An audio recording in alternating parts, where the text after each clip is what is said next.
Tuan-puan, rumah yang besar, kereta yang mewah, harta yang melimpah ruah, siapa yang tidak inginkan? Bismillahirrahmanirrahim. Assalamualaikum warahmatullahi wabarakatuh. Alhamdulillahi Rabbil Alamin. Wassalatu wassalamu ala ashrafil anbiya'i wal mursalin wa ala alihi wa sahbihi ajma'in. Apa khabar tuan-tuan dan puan-puan, semua sihat? Alhamdulillah. Baiklah tuan-puan, berdirinya saya pada hari ini adalah untuk berkongsi tentang adab-adab memberi sedekah. Sebelum tu, tuan-puan tahu tak apa sebenarnya sedekah ni? Yang tak tahu tu mesti ni duk rapat-rapat. Abang nak cerita adab-adab memberi sedekah. Tuan-puan, sedekah ni sebenarnya adalah pemberian oleh seseorang kepada orang lain yang memerlukan, semata-mata untuk mendekatkan dirinya kepada Allah Subhanahu Wa Taala. Baiklah tuan-tuan, adab memberi sedekah yang pertama adalah niat kerana Allah. Tuan-puan, niat kerana Allah ni jangan main-main tuan-puan. Niat kerana Allah ni yang paling penting. Kerana apa? Kerana Rasulullah sallallahu alaihi wasallam telah bersabda, innamal a'malu binniyat. Sesungguhnya setiap perkara yang kita lakukan itu pasti ada niatnya. Sama ada niat itu kerana Allah ataupun manusia. Sidang pendengar, jom sama-sama kita ambil ibrah daripada kisah Abdul Rahman bin Auf. Ni nak cerita sikit ni. Dalam peperangan Tabuk, beliau telah banyak memberikan sumbangan. Antaranya 500 ekor kuda perang dan 1,500 ekor kuda tunggangan. Masya Allah tuan-puan, ini bukan kaleng-kaleng punya sedekah tuan-puan. Kita ni kadang RM10 pun nak bersedekah berkali-kali fikirnya nak keluarkan.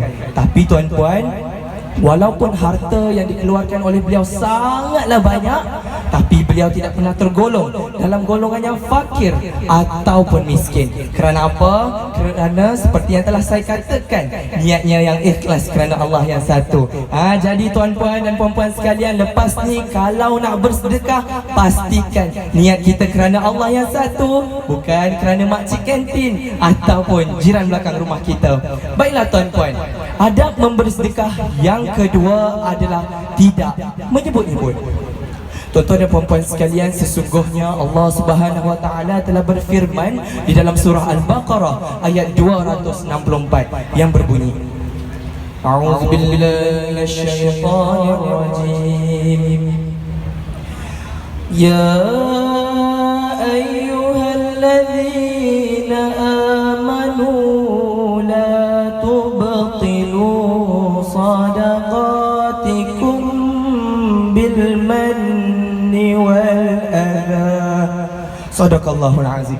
Yang bermaksud, wahai orang-orang yang beriman, janganlah kamu menghilangkan pahala sedekah-sedekah kamu dengan menyebut-nyebut dan menyakiti perasaan si penerima. Sidang pendengar, ayat ini seolah-olah sedang menampar pipi kita.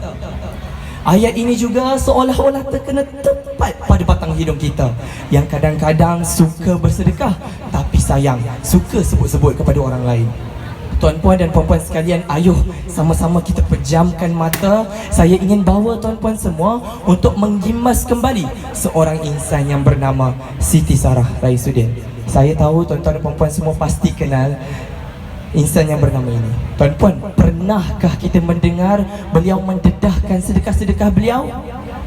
Tak pernah kan?